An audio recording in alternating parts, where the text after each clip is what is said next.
Oh, we are live. We are live. Okay, we're live. Woo! Working people. Okay. Thank you, Jeffrey. Jeffrey's my brother, by the way. He's the one that was behind the scenes pressing all the buttons for me. So hello, everybody. Welcome. Welcome to my first live stream. I'm so happy. So it was. What's the banging in the background? Is that your doggies? Yeah, it's the dog. Oh. So I thought that we would talk about what's it called? The opening of Disney Springs and Walt Disney and all that kind of stuff. Thought we would chat about that, get everybody's opinions about that, and then also just chat.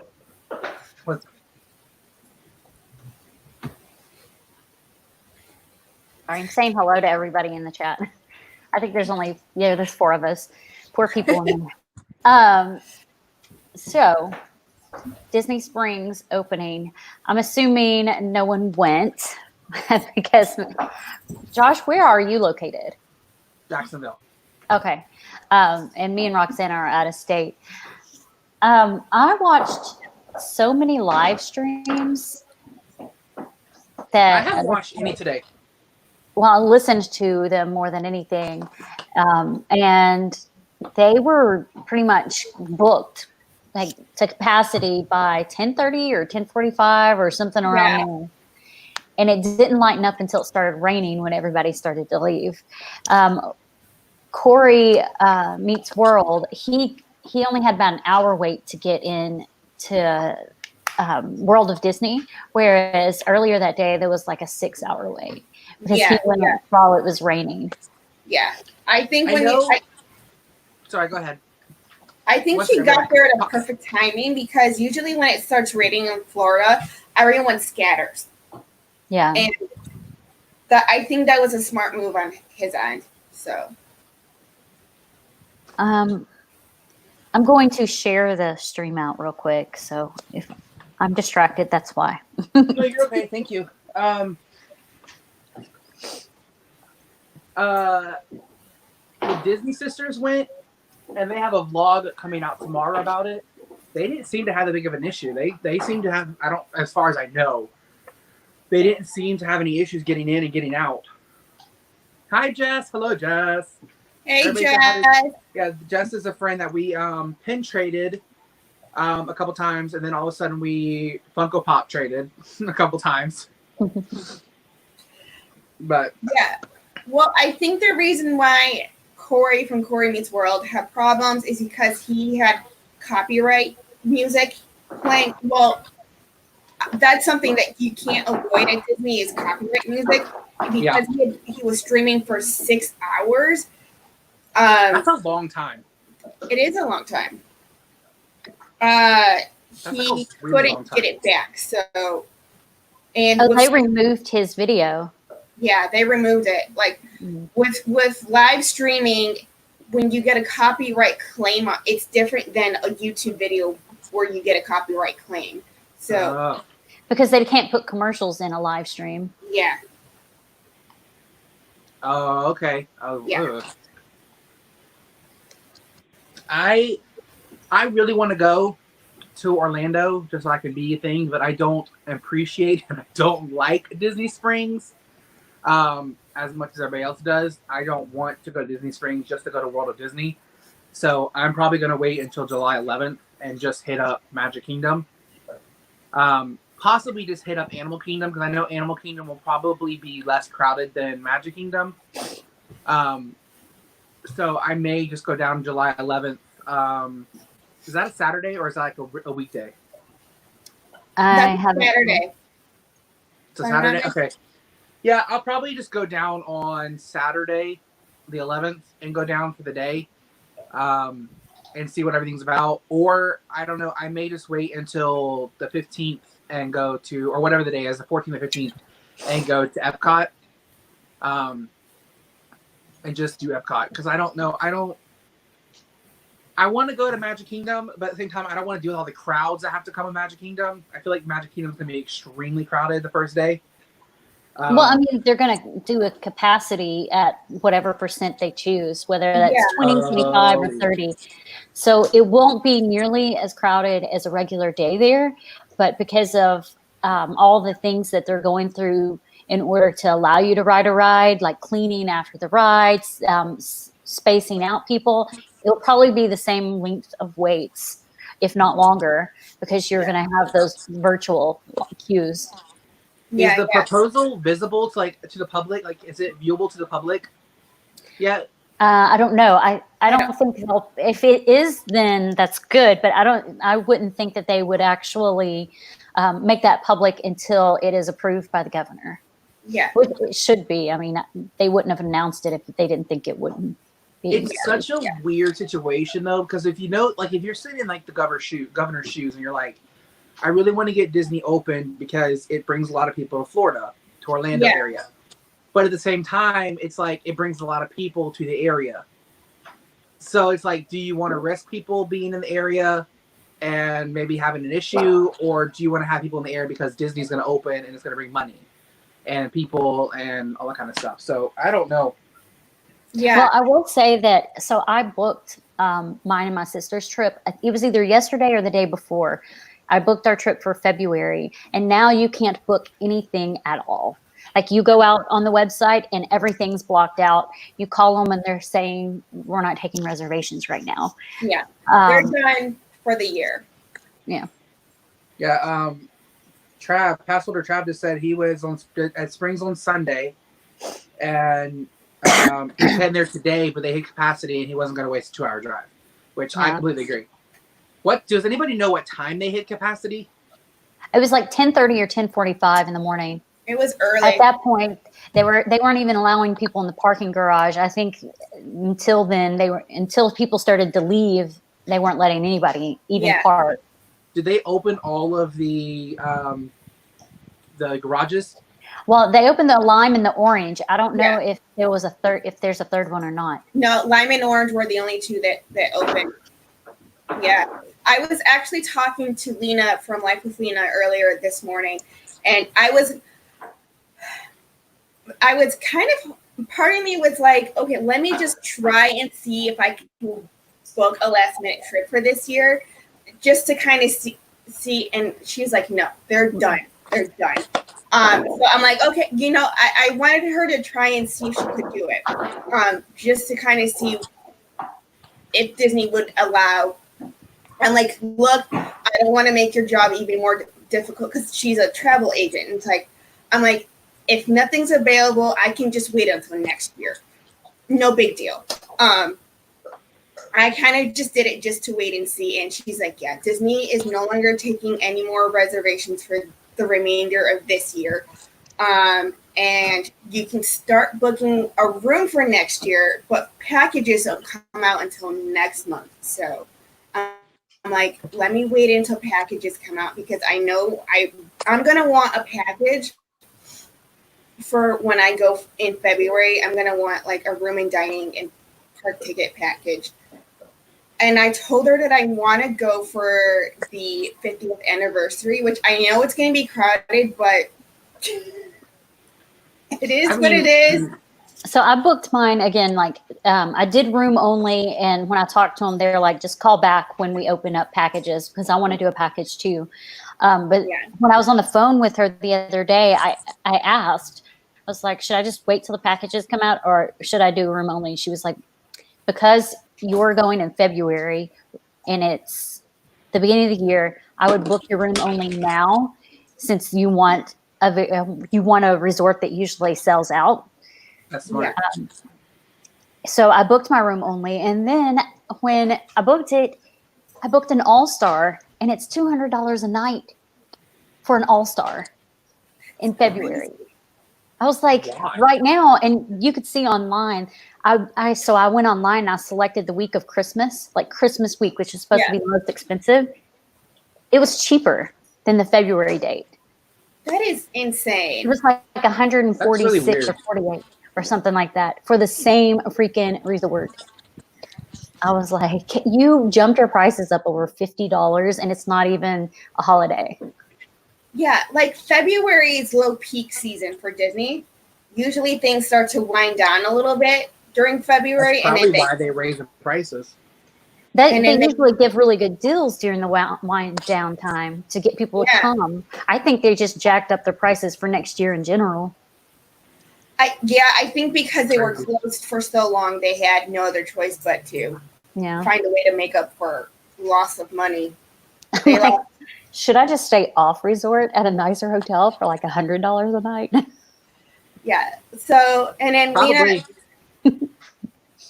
Nina was like, you can try and stay off at a good neighbor resort and like drive to the parks. And I'm thinking, do I want to deal with Orlando traffic? Because Orlando traffic it's just as bad as Chicago traffic. And I'm in the Chicago area and I'm used to Chicago traffic, but it's like, do I want to deal with traffic while I'm on vacation? No. So, then I played with the idea like, well, I do have family that lives in Orlando and they're a 45-minute drive from the parks. And I'm just like, but then I would have to deal with I-4, and I-4 is a huge mess. You can find a nice resort on 192 or West Earl Memorial Bronson. That's right there off of, it's like 3 or 4 miles from Walt Disney World. And it's off-site. You can find a decently priced, decent hotel there. And the way I think about it is like, do you want to deal with traffic or do you want to pay $100 to $200 more a night for a resort? And if you stay on 192, the traffic's not that bad. Like, it may be a little bit bad during peak hours and stuff, like during rush hour, but we stay off-site every single time we go. We never stay on-site. And we stay, like, all the way down 192.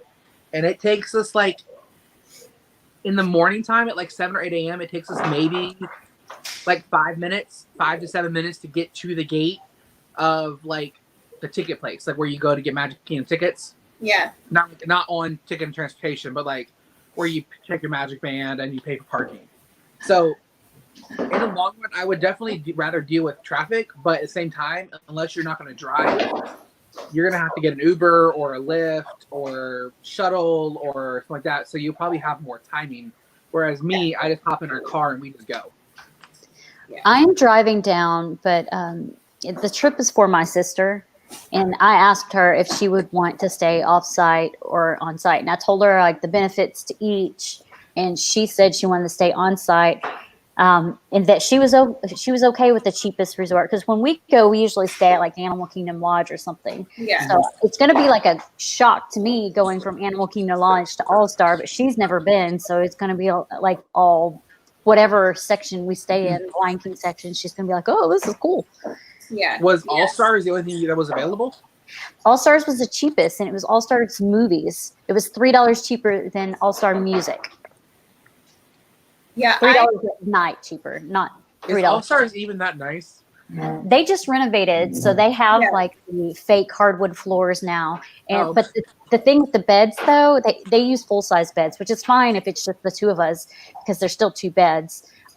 But one of the beds is a pull-down bed instead of a regular bed. So someone's gonna have her back. Yeah. I'm also tinkering with like playing with the idea of asking my brother-in-law, who's a DVC member, using his DVC points. So that's another option for me too, because it may turn out to be a little bit cheaper that way. So. I don't know. I don't have any plans in the future for going more than one day at this moment in time. Because, like, if it's reservation, if they're going to do reservations or stuff, like, I would hate to go down there for the day and then spend the night and then not be able to get in the next day. Mm-hmm. That would suck. Like, unless I'm, like, reserving a whole week in advance and I know I can, I would hate to go down there for one day and then stay the night and then not be able to get in and then just have to go home. It's like, why did I spend the money on a hotel if I can't go? So, but that would also have to be like a last minute, like spur of the moment thing. Like, we're not planning on spending the night, but let's just spend the night tonight and then go tomorrow and then not be able to get in. But if I know that I'm going to go in 2 days, then I'm just going to reserve it. Which, do you know if they're going to be doing it through like the app or anything like that? Like, I wonder. Reservations and stuff? Like, I wonder if, since you have to make reservations right now, I wonder if they're going to completely eliminate park hopping. I would imagine, Like they will probably not have an option to buy a park hop for people that are buying packages. Yeah. It's gonna make, if they do that, if they don't allow pass holders to park hop, it's gonna make a lot of pass holders angry. I know. It's That's gonna all make part. a lot That's of all people pass that holders paid do. for that Park hop. feature, Yeah. to not be able to use it. Yeah. Because I know Disney said that when it gets closer to opening day, that they'll release more information, and we'll know more information by then. So yeah, they It's gonna be probably a want to weird, see how the weird thing. Springs does and how the other parks do, like yeah, Universal and stuff. yeah. Well, SeaWorld is opening, I think, at the same day that Disney is opening. Go on. So I think- SeaWorld is opening May 11th as well, or July 11th as well. Oh, I thought they were doing like July or June 11th. Is it June 11th? I think something that said July SeaWorld 11th. and Universal were the same day. I know Busch Gardens is in June, like mid-June or something. Well, if SeaWorld is open in June, I'll be going to SeaWorld. I've never been. Ever? Mm-mm. So I went one time in 5th grade as of like a field trip thing where we went and did like educational stuff, and it was really boring. And then I hadn't been since 5th grade. I went this year for the first time. Christmas time, they were doing a special where you could get the gold pass for like $11 a month or something like that, or the silver for $11 a month, and then the gold was $18 a month. So I got myself and my brother both annual passes to SeaWorld because I was like, look, it's like $200 a year for SeaWorld passes. You get to bring 3 people in for free. You get free parking, preferred parking for free. You get discounts on merch, food, and then you get a free interaction with an animal, all for $18 a month. So to me, I was like, okay, that's worth it. Hello. Even if we go like 2 times, it's still worth it because their passes are like $100 for the day. So I was like, okay, let's do it. We went our first day. When I tell you it was the most horrible experience I've ever had in my whole entire life. Like, all we did was we went in and we compared everything to Disney. Like, this corner is really dirty. They need to get this paint chip, like this chip, like repainted because this is terrible. This is disgusting. Like, their lines, I don't know. But we went again and we had a lot of fun. So I'm 50-50 right now. So, whether or not you'd like it or not. right, because I liked it and I hated it. So I'm like, I don't know. I'm a Tennessee girl, and I grew up really close to where Dollywood is. So we have, like, in my entire youth, we had passes to Dollywood, and I would go multiple times every year. And I went back, I want to say it was probably like 4 or 5 years ago was the last time I went. And when we went, there were things that used to be there that aren't there anymore. And the park is much larger than it was then. But there's this one cave area you walk through, like and then in the corner they had like was kind of like a mine area, and they sold gems and rocks in there. And now that's all blocked off. You can't go in there. There was one ride. It was like it was a watery ride that twists and turn, and it was like a foamy chair almost. And it was my dad's favorite ride, and we would always ride it and get soaked, which I'm not a fan of water rides, but I would ride that one. And that one's been closed. And I was like, all these things are closed. So it wasn't the same, but I will say when I was experiencing going, my daughter was like 1 or 2, and I didn't get to really ride a whole lot of rides. I rode like 3, I think, maybe 4. And one of them was a roller coaster, which was the only one that they had when I was there growing up. And now they have all these other ones. And I'm like, I want to ride that, but I didn't get to ride them because I had a baby with us. How far are you from Dollywood? Now? Well, I grew up about 30 minutes outside of the area.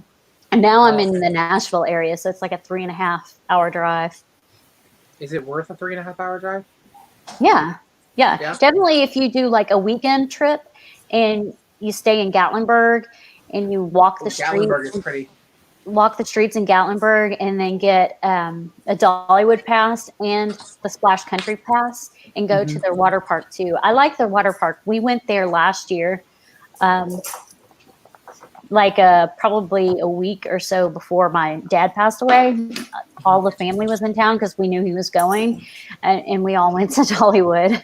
He didn't go because he was bedridden, but we went because it was the first time I'd seen my brother in like 2 years. We're gonna do Aquatica this year too. This summer sometime. I think we're gonna do Aquatica either July or August time, because we upgraded our passes to get Aquatica for free. So we're gonna do that water park. But I know Jess was talking about the fast passes and the dining reservations. I don't know if y'all have been out to eat since everything started opening up again. I don't know if anything's even opening up in y'all's area like it is here, but like everything's open here. Everything is open. Nothing's closed anymore. But when you walk into a dining room or a restaurant, every other table is like blocked off. So they have like tape across it so you can't get in, or they have like a piece of paper on the table that says "Do not sit," not available, or something like that. So if Disney does that as well, there's going to be a lot less dining reservations to grab to any restaurant. So the restaurants that have like the Plaza has like literally 12 tables in that restaurant total. So there would be like 6 tables. Right. So they're going to have like 6 or 7 tables, and you think every single person, every group is going to be at least like an hour. So they're going to sit like 6 people, I guess, every hour. So it's going to be weird. I don't know what reservations are going to be available. I don't know how it's going to work. I'm excited to figure out how it's going to work. I'm not excited about wearing a mask. I would imagine that this dog keeps pushing his butt against me. I would imagine that with limited capacity, that turnaround would actually probably be quicker unless people are just sitting there. Well, I mean, if you have 6 tables open and 6 groups are sitting at those tables, and let's say they put a reservation for 20 people, that's going to be even less people in the room because there's less tables. That's only going to be one group. So, I mean, everybody kind of sits for at least for an hour and eats. So, I guess you're going to have less people coming in, but I just don't know how they're going to do it. I don't know if they're going to limit the reservations available. What's it called? And then I don't know how they're going to do fast passes. I don't know if fast passes are still going to be 30 days out, if you're only going to have access to fast passes if you have access to the parks. So, like, if you have a reservation for the park, you can get fast passes. Who knows? It's going to be weird. I just hope everything's cleared up by January. Yeah. I don't care about the mask part. Fine, we'll wear a mask. But I hope that dining is available, park hopping's available, meet and greets are available. I hope all that stuff's available in January. I would think by at least January that everything would be good. Stop it. Hi, Kathleen. How you doing, Kathleen? Kathleen. Roxana, do you have any plans of going? Like, do you have plans of going to Disney soon? Not this year. I wanted to, but after finding out that they're not taking more reservations, I don't think it's possible. I'm Should have looking booked like a week ago. Yeah. So, But do you think that they'll open that back up though for like November and December time? Maybe they'll just think that they'll play it by how things turn out. I think they'll leave it for whatever they're going to do, whatever they're announcing. I think they'll leave it that way if we have another round in the fall, kind of like the flu. But I think if they don't, that they'll slowly do phases to where more stuff is added, because they already said it's a phased opening. yeah.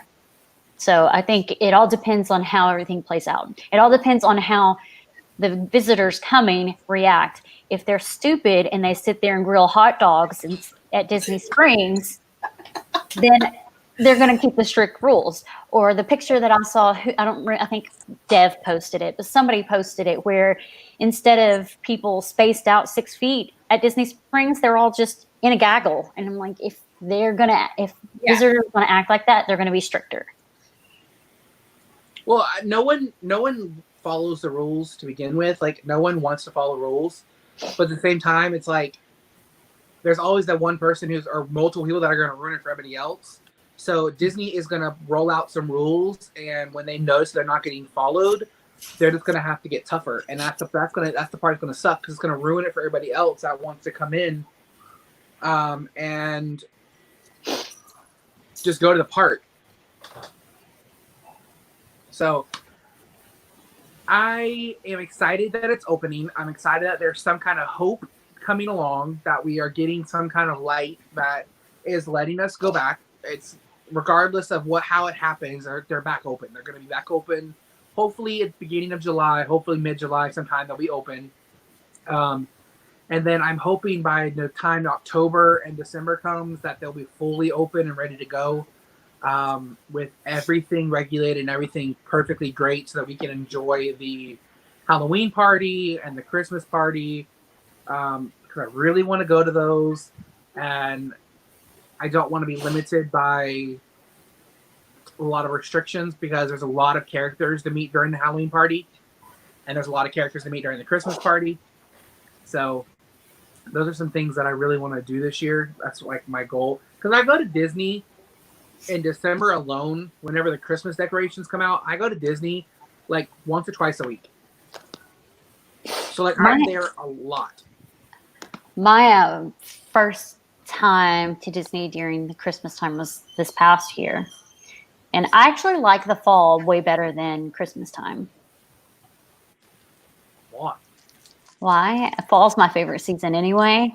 But I don't know. I just, even everyone in the house enjoyed Disney in the fall better than at Christmas time. I will say, looking at the grand Christmas trees is really nice and it's beautiful. But something about the fall was just nicer. It was hotter, a lot hotter. But I don't know. We just like the fall better. Yeah, I honestly, me living in Illinois, I will go any time of the year because it's cold up here. Well, except for now, because it's hot and humid now. But honestly, any of the time of the year, you tell me that you're taking me to Disney and be like, okay, I'll have my backpack. Be like, when and where? Yeah, I know. I take it for granted that I live in Jacksonville and that I am so close. And I noticed that when it comes to Bibbidi Bobbidi boxes and Magic at Your Door boxes, that's when I notice for sure that I take it for granted, because people open them up and they're like, oh my God, this is so exciting. I got the pen that I wanted. And I messaged them. I'm like, this came from the Character Warehouse. Like, why are you so excited? And they're like, it's Disney. I only get to go to Disney once a year, sir. And I'm like, oh, yeah, I forgot about that. I'm so used to going every single week that I'm like, the little things like the Character Warehouse don't really have as much impact on me, because I'm like, I literally go to the Character Warehouse every single week when I'm going down there. Every single time I'm there, I go to the Character Warehouse on my way home.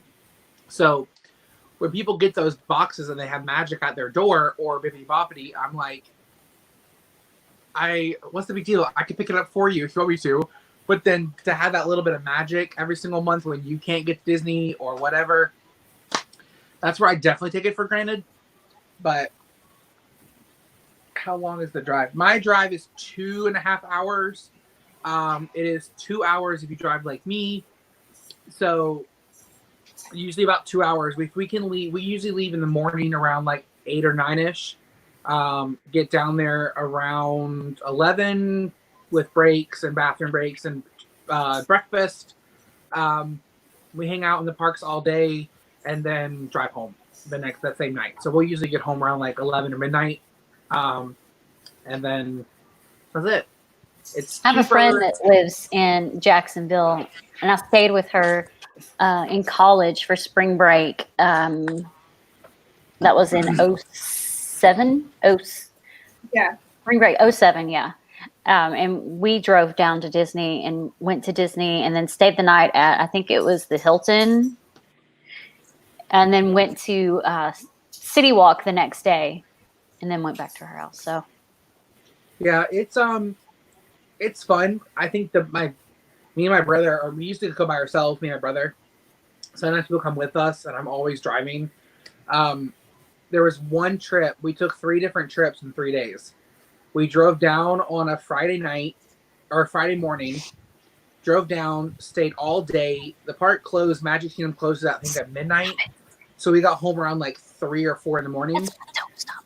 We slept all day long, woke up, did it again, and then did it again the next day. So when I tell you I will never do it again, ever, I will never drive down to Disney 3 days in a row.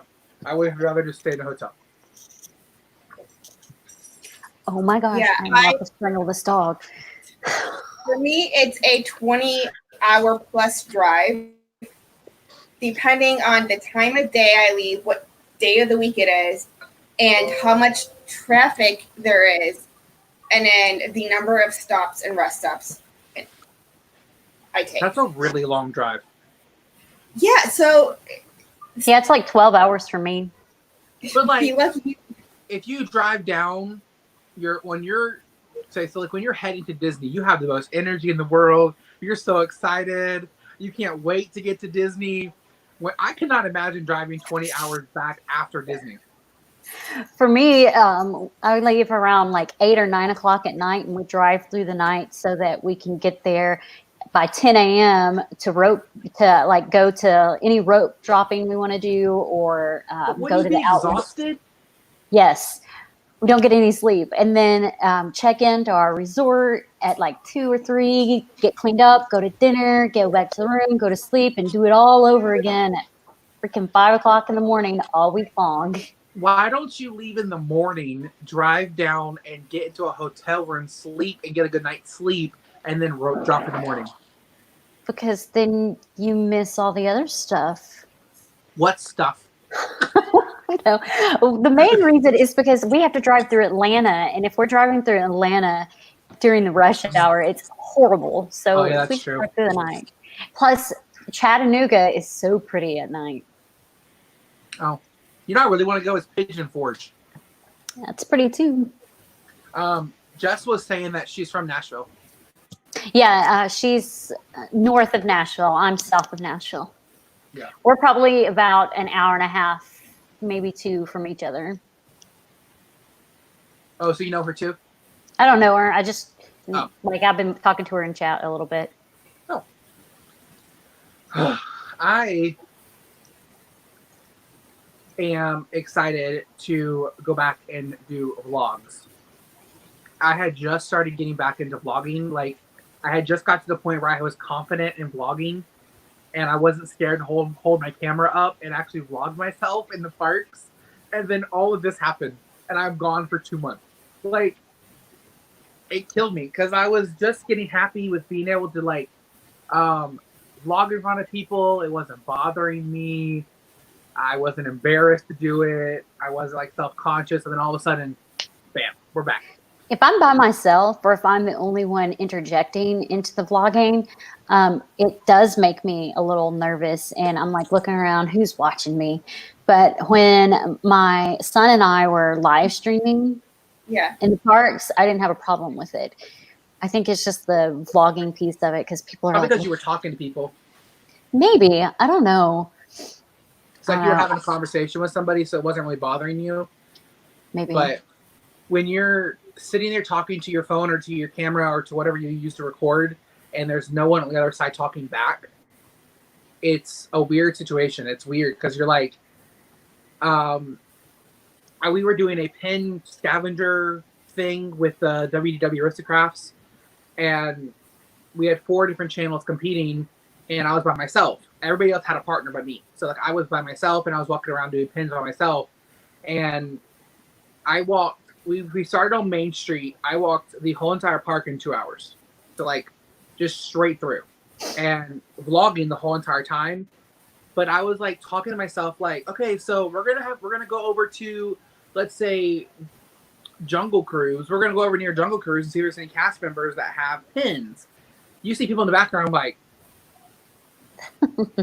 who are you talking to? Why are you talking to his phone?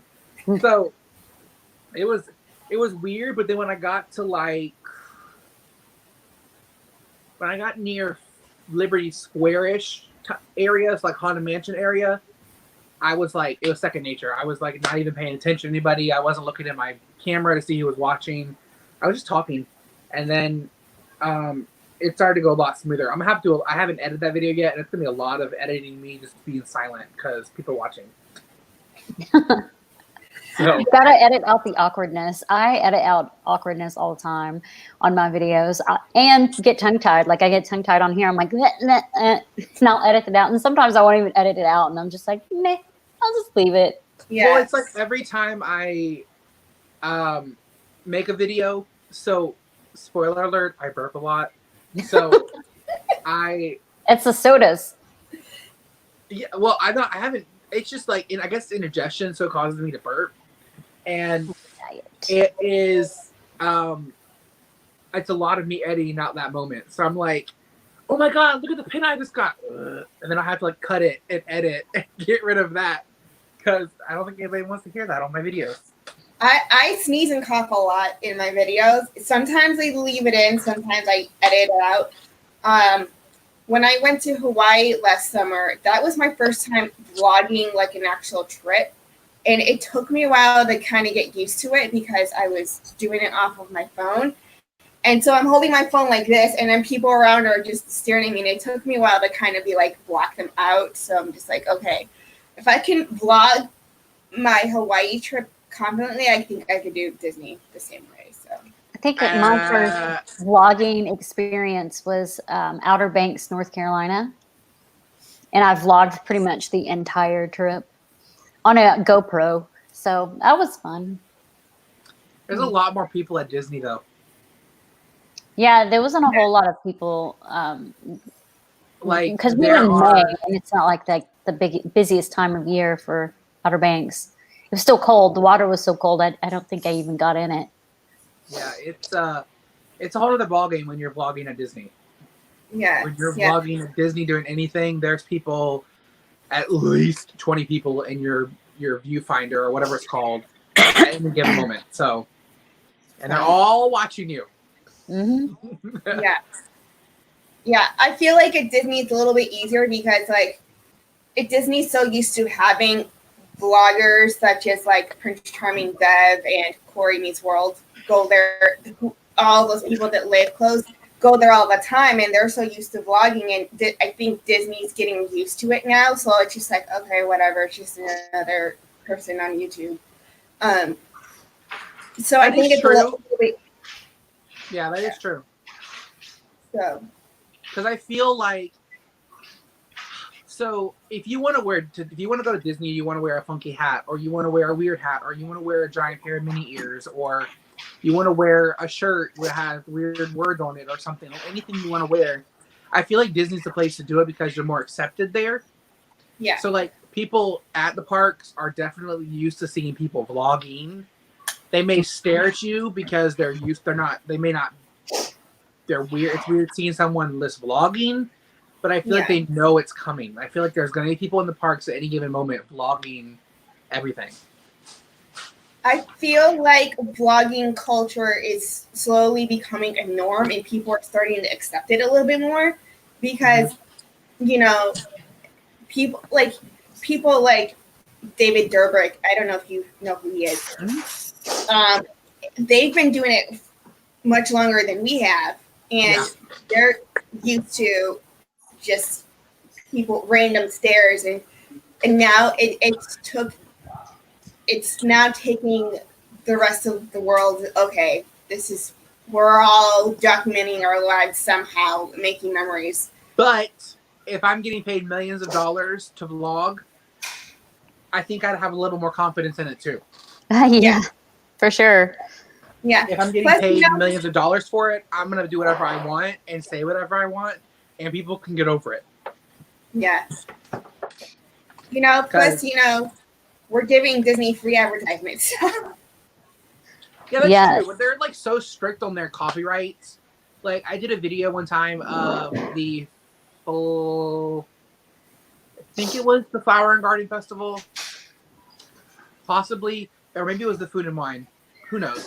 It was a vlog I did a long time ago, and we did. Oh, it was the Food and Wine because we did the Emil's fromage montage thing. Yeah. And we were sitting over by Innovations, eating. I was testing a food, and I put music behind me on all my videos, even if there's music in the background. And there was this like slight music in the background that was so hard to hear. And I got a copyright like warning on it that said, hey, there is music in there that is copyrighted. If you decide to post this, you will not be able to get monetized on the video. Which at the time I had like 100 subscribers. So I was like, who really cares? I'm not going to get monetized for like 85 years. So who really cares? And I went to listen to the part that they gave me that showed me where it was. And I was like this. You couldn't even hear it? I was like, what are they talking about? And then it's like some weird song track or soundtrack, and it was called Cabernet Sauvignon. And it was from this 80-year-old, 1,000-year-old dude that I've never heard of my whole entire life that was just playing in the background, and it gave me a copyright. I was like, oh my God. They probably have to pay royalties to the dude's family. Well, Disney has the money. I don't pay him. Well, the copyright, like if you were to be monetized and that video went viral for whatever reason, you wouldn't get any of that money. Disney would. Right. It's not, they're not going to fine you for it. They're just going to get the money from it. Yeah. Like you could blog a ride or a parade or fireworks. You just got to add royalty-free music on top of that. Yeah. If you wanted.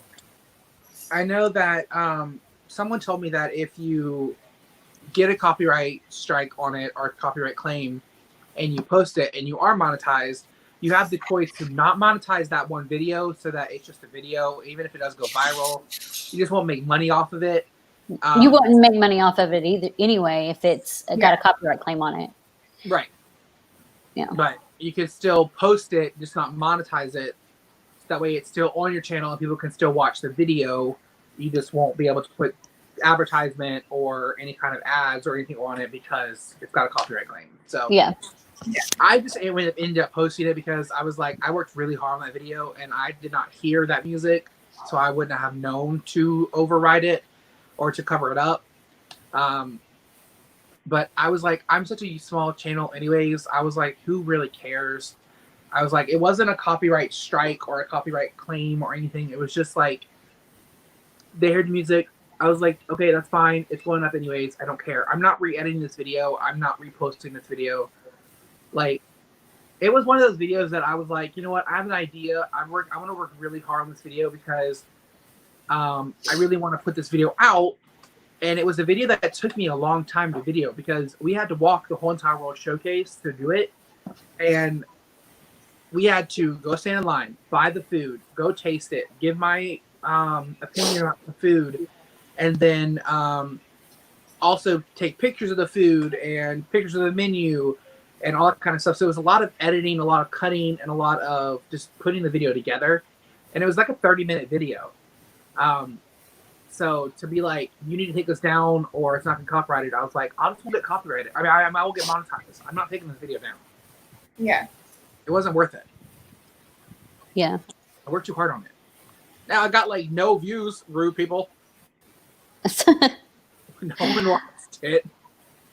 I have some videos that it's weird when you look at your statistics. I think my video that has the most has over 3,000, and it's a video I posted in 2017 of how to make rose gold ears.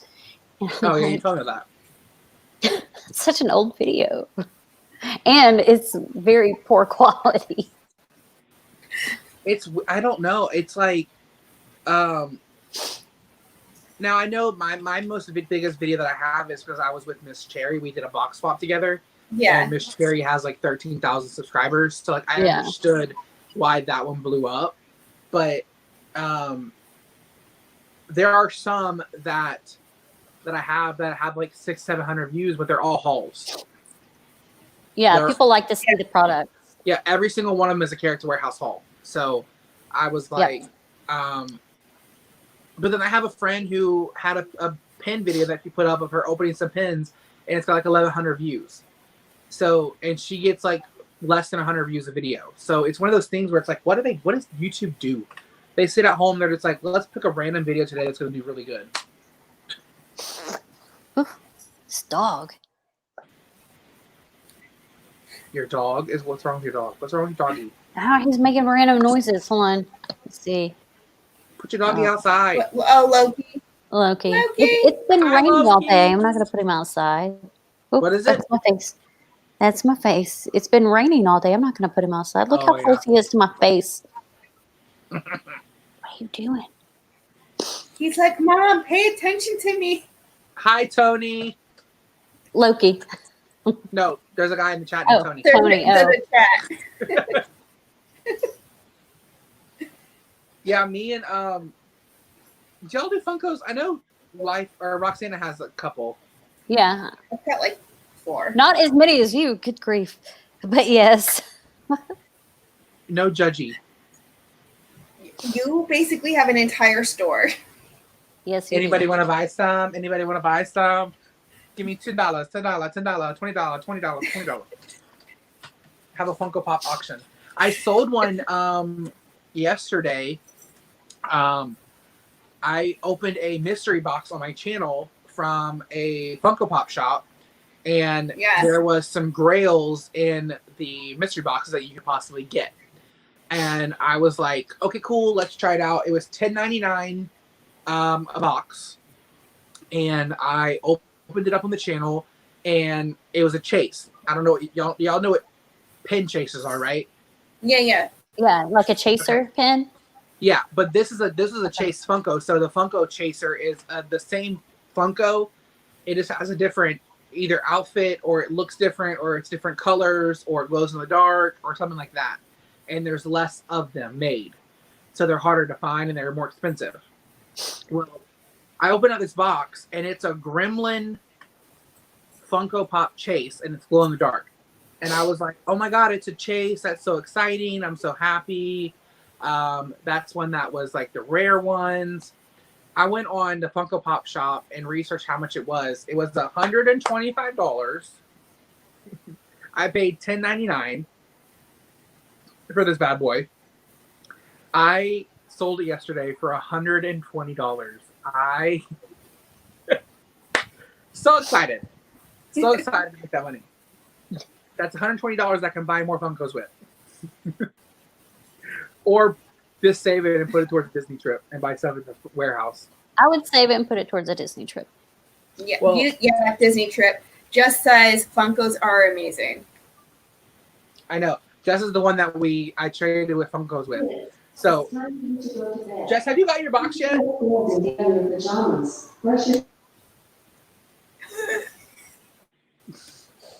I don't know. I sent your box out a couple of days ago. I don't know if you got it or not. That was Alexa.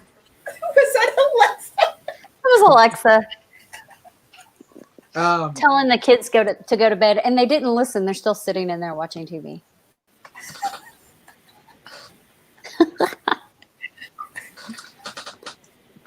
Do y'all know if they're going to be opening up the Character Warehouse at the same time as Disney, or they're going to open it early? I don't know. They haven't announced that yet.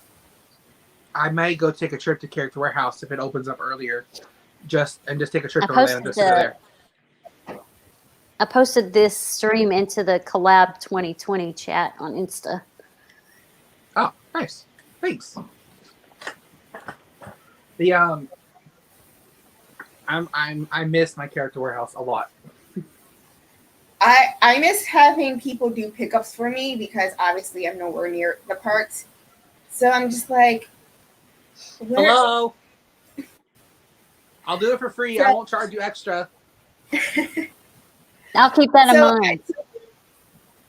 Yeah, Cool, though. now I need some Now Haunted Mansion stuff. I've got a Haunted Mansion swap that I agreed to like probably a year ago.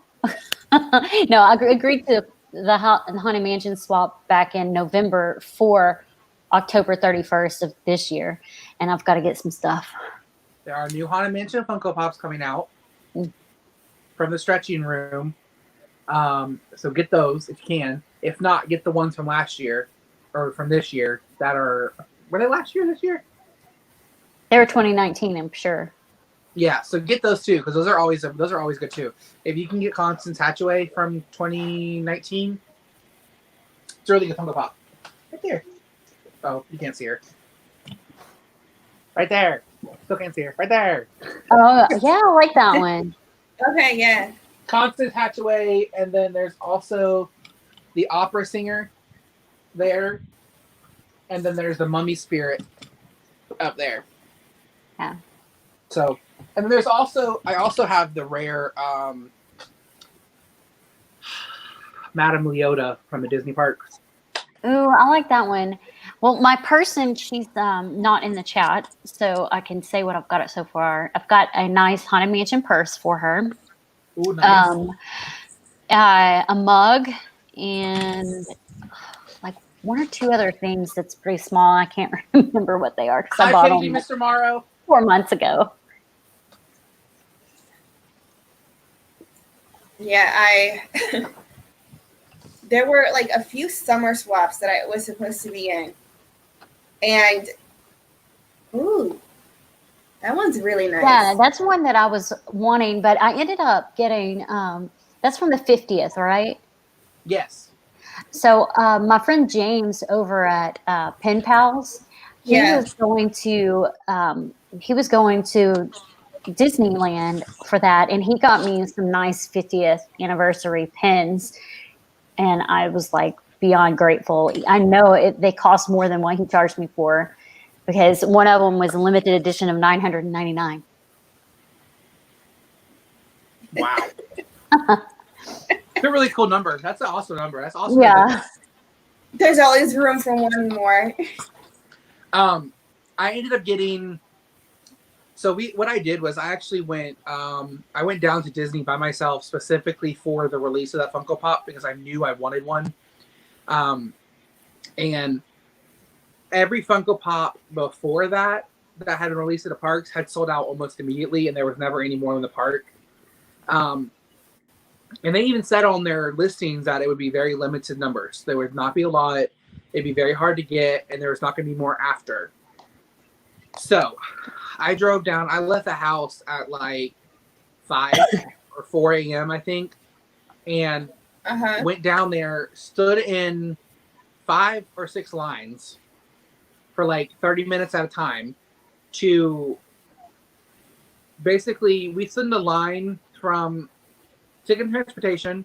We stood another line to get on the ferry boat. We stood another line to get in the gate. We stood another line to get in the after the gate, so like where those 2 domes are that you walk through to get to like Main Street. We stood another line there. Then they separated us into colors, depending on what you wanted to buy. So purse, ears, magic bands, all that kind of stuff. They separated us. All the Funkos went towards Adventureland. We stood at the Adventureland gate and waited there for like 30 minutes. Then they walked us through Adventureland and cut us through the area that takes you to the island or the Frontier Mercantile, where you can buy pins and stuff. So they cut us through there, and we stood there for 30 minutes. And I'm telling you, it was like 7 to 8 people wide, the line was. Yeah. And they funneled us down into one person line. So it was like everybody was like bumping each other, like, get out of my way. I want my Funko Pop first. I want to get it before you. And there was supposed to be a limit of 10 per person. People were walking out of there with like 20 to 30 to 40 Funko Pops. And there was thousands of them. And I ended up getting 6 of them. And It was probably the worst mistake of my life.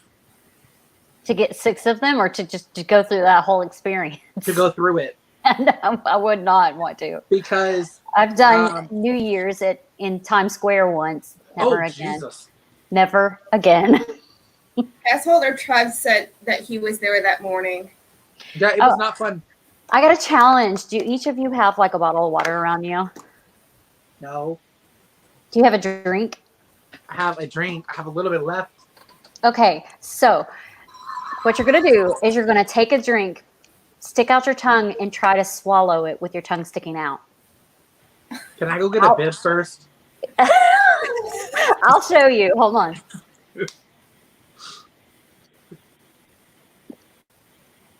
So you got to do that to see if you can actually swallow with your tongue out, sticking out.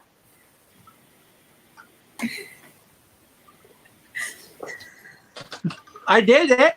Good job. Most people can't do it. No, I can't. It'll spit out. Do it. It'll spit out. Go Gators! Yes, Trav, go Gators. My eyes are watering now. Oh, I did it. I did it twice. No. I love how you went. You went to make yourself swallow. You went. sorry, I saw that on, I think, TikTok yesterday, and I was like, I gotta do this. I think if you do, I think there's a thing where if you go like, you put your ring fingers together or something. Are you trying to do that? Wait a minute. No, if you put your ring fingers or something together, there's a trick where you put your hands together. These fingers are connected by one ligament, I think. Oh yeah, you can't bend your pinky without bending your ring finger. One of these you can't move if this one's down. So like if you put your ring finger down, hold on, I'm trying to find my finger. You put your ring finger down and you hold it on your hand. It's like you can't do your. Y'all want to see something really funny? Watch this. Oh, you have a double jointed, right? Like mine, my thumb's double jointed, so it moves weird. Yeah. My thumb is double jointed too. Yeah. Everybody can do this though. It's not just me. Okay, so there's another thing that some people cannot do this. Put your pinky and your index finger together and touch them. Some people can't do it. Can you do it? Can you do it? You can do it? I so got off track. I was just like, I wanted to see somebody spit out their water. That's why I was asking for a bib because I knew it was going to happen. I felt like it was in my spirit. I felt like it was coming. No bibs. But I also wasted my last couple sips of my drink for that. So, well, I have already gone through a thing of tea, so now I'm to water. Chris is gonna have to go in a minute, so she's gonna have to go somewhere. Oh, my allergies are just like, oh, you mean to pee? Yeah. Probably. But no, remember when I was texting you earlier today and I was like, my allergies are insane today. I take allergy medicine, but it's for some reason I've been sneezing like crazy. I've got the sniffles and my eyes have just been like pouring liquid. This is a wonderful topic. Your eyes are pouring liquid. Just Mickey Mouse. Go ahead. Mickey Mouse, go ahead. But tie in Disney to it and you're fine. They've been pouring out like which character cries? Timon cries. How about your eyes are like Eeyore on a regular day of the week? There you go. There you go. Woe is me. Woe is me. What are y'all favorite characters? I have no idea who your favorite characters are. Depends on the day, really, but Stitch is probably one of my most favorites. And then Jack Skellington and Zero and Lumiere for whatever reason. And Maximus for whatever reason. Jack Skellington. I love Jack Skellington. Ugh. I like Jack. And then if you go into the Marvel universe, I have Loki, Captain America, and Hawkeye. Yeah, for me, it's definitely Jack, Stitch, I do like all of the princesses, but my number one is Ariel. I like Tinkerbell. I do like I like almost all of the Marvel superheroes. I'm not into the villains. I never could. I never could get into them. I know there are people that are into them, but I never could. Loki's the only villain I like. So, do you want this? Oh, wait. Do you want this? Ooh, I would, yeah. Um, Vampire Jack. Not only is he Jack Skellington, but he's wearing a vampire costume. I have this, and I have a Sally pocket keychain. Oh, nice. If you want those, I'll send them to you. I would love them. Me and Roxana both would love them. I don't have. I don't collect Nightmare. I have all my Nightmare Before Christmas pops, except for one of them, are sitting on my desk at work. The other one's upstairs, and it's the snowman one. Because I got made fun of for having that one sitting at work, and they're like, "It's not Christmas time." I'm like, fine, I'll take it home. That's about how it went. There's one on Box Lunch. The ones they just released? No, it's I think it's Jack and Zero. No, I don't have that one. I think it's like super cheap. I saw the picture of it the other day, and I think they did just release it. But no, I don't have it. Yeah, there's one I think out for pre-order. But I don't know. I have the Jack Diamond Edition. That's a nice one. I know. I saw it at, I think it wasn't Box Lunch because we don't have one here. It was at Hot Topic. Yeah, I saw it at Hot Topic one day, and I didn't get it. I was like, "Oh, I want this," but I didn't get it. And then I was looking for it like a couple of weeks later, and I probably went to 15 stores before I found it. I was like, "I want this." It was a popular one. The Hot Topic keeps releasing all of the Diamond editions. I saw a Diamond Edition Eeyore, and I really wanted it, and I just didn't get it.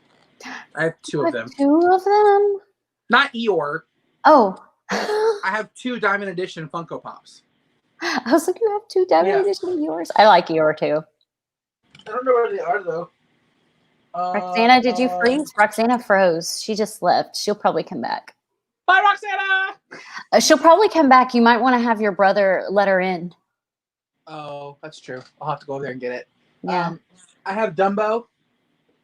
Oh, Dumbo's cute. I have the Diamond Edition Dumbo, and then I have Diamond Edition Maleficent. Oh, yeah. Oh, also, like Forky. My son wanted Forky, and we probably went to 15 stores looking for that dang Forky pop. The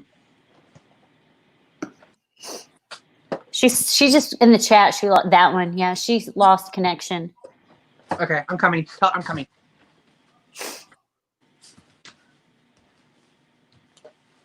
Are you back in, Roxana? Did you go backstage, or are you like completely lost connection?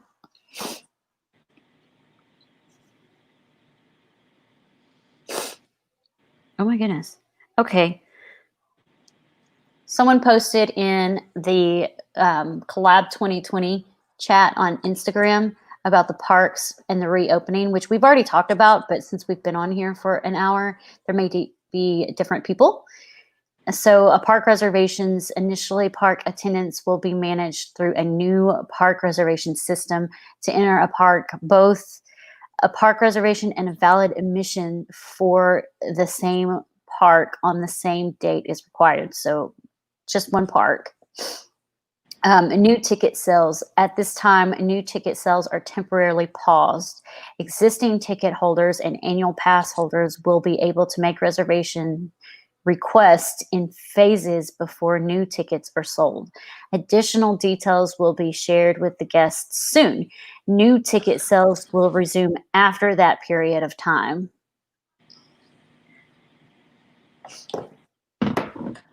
I was reading the rules that that Disney put out while you were doing that, so that I was it wasn't listening. just dead silence. No, I'm listening. I was listening to what you were saying. I was over by the computer, which is not far from where I'm at. I was hoping Roxana was going to come back. I don't know. She could probably, Roxana, see if you can get on your hotspot on your phone. If you have an Apple or an iPhone, you can do a hotspot. Or if you can just get on your phone altogether, you can just run off cellular. Yeah, data. Yeah. I'm starving. I'm gonna eat some croutons. I am hungry, but I'm trying not to eat because it's after 8 o'clock. I haven't had dinner. Oh, my dinner was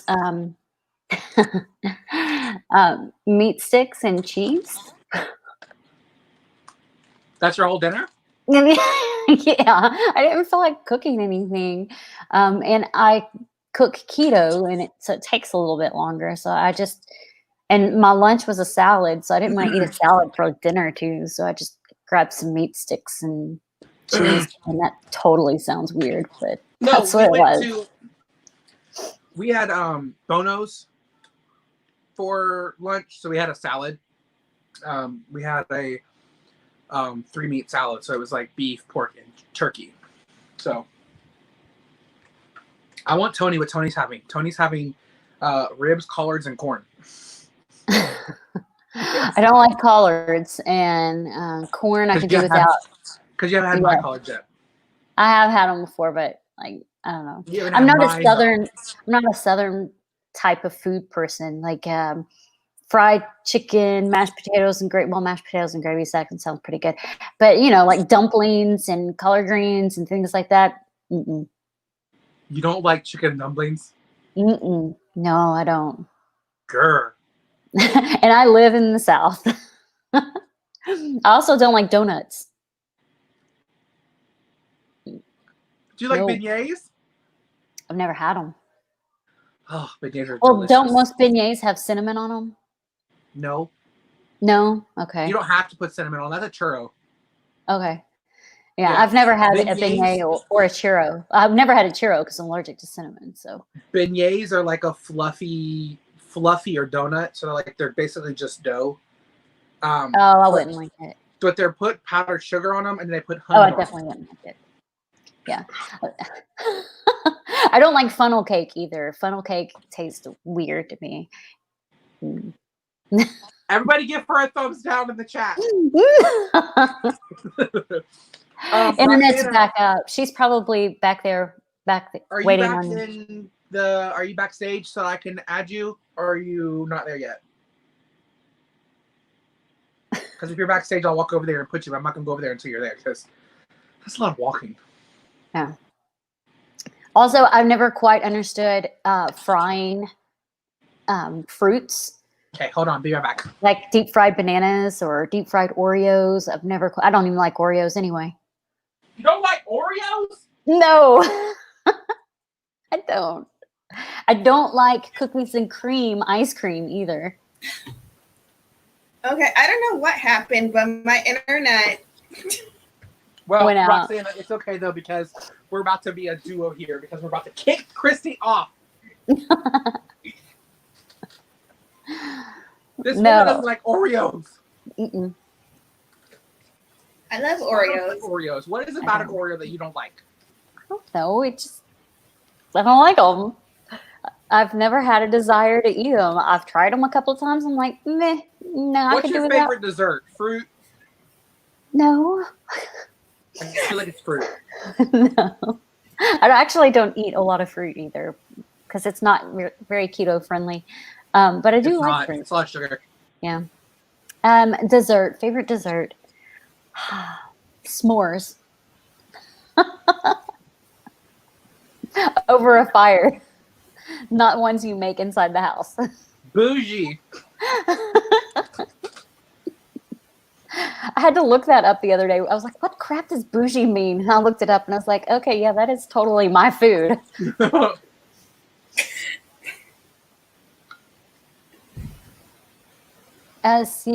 Jess hates regular Oreos, but if you get the wild hair to try them again, check out the Oreo Thins. They're so much better. What do you know we have Oreos. Do you not like the texture? Do you not like the sweetness? Do you not like the chocolate? Do you not like the crispiness? I just don't have any, like, I don't know. My taste buds are weird. We have some That's troll for sure. Oreos right now. They're like, I think they taste like regular Oreos. I don't know because I haven't eaten them, but they're sparkly. Like, can you eat sparkles? Yeah, there's Sparkly edible glitter. Oreos. There's the thing. Yeah, they edible do glitter. make edibles like sparkles. We're not taking edibles, Roxana. We're talking about edible glitter. No, that's what I'm talking about. No edibles here. I'm talking about edible glitter, not Yes, they have edible glitter. They have edible sparkles. They have edible confetti. Yeah, so you can put anything on anything nowadays. You have edible spray paint that you can spray cakes with and cupcakes with.